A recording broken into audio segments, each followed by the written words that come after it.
Drama serial Dastak की next आने वाली एपिसोड में व्यूअर्स आप लोग देखेंगे कि जब फरियाल अपनी सास के साथ बदतमीजी करती है तो वो समझ जाती है कि फरियाल मेरे बेटे की मोहब्बत में इस घर में नहीं आई है, बल्कि ये किसी और ही मकसद से यहाँ पर आई है। फिर वो सोचती है कि आखिर इसका मकसद क्या हो सकता है। फिर समझ आ जाती है उसको कि ये ज़रूर मेरे बेटे की इस दौलत के पीछे आई होगी, क्योंकि मुझे मालूम है अगर ये लड़की इसकी मोहब्बत में आई होती तो बिल्कुल भी इस तरह मेरे साथ बदतमीजी ना करती।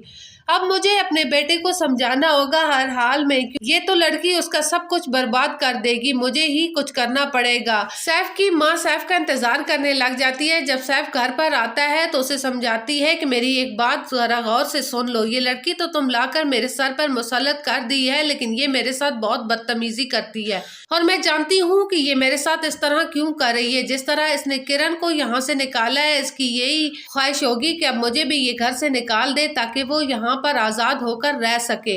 लेकिन इसे बता देना कि मैं इसका ख्वाब कभी भी पूरा नहीं होने दूंगी।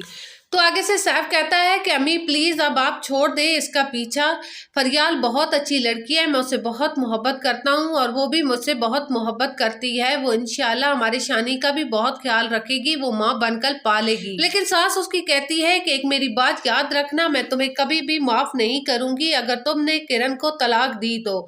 ये बात अपने जहन में बिठा लो अच्छी तरह कि किरण को अगर तुमने तलाक दी तो तुम मेरा मरा हुआ मुँह देखोगे। जिस पर सैफ माँ की तरफ हैरानगी से देखता है कि ये माँ क्या बोल रही है। ये सब बातें बैर खड़ी फरियाल भी सुन लेती है और वो कहती है अब देखो मैं किरण को कैसे इस घर से नाम ही मिटाती हूँ, मैं अब तलाक जरूर इसकी दिलवा कर रहूंगी सैफ से, क्योंकि सैफ सिर्फ मेरा है और मैं ही उसके साथ रहूंगी। किरण का नाम भी मैं सैफ के साथ अब बर्दाश्त नहीं करूंगी। सैफ कमरे में आता है तो वो फरियाल से बात करने की कोशिश करता है, लेकिन फरियाल बात करती नहीं और कहती है कि तुम्हारी माँ ने आज मेरी बहुत बेइज्जती की और मैं यहाँ पर अपनी बेइज्जती करवाने के लिए नहीं आई थी, मैं तुम्हारी मोहब्बत की खातिर आई थी और मैं नहीं चाहती कि तुम्हारे घर में मेरी इस तरह बेइज्जती हो।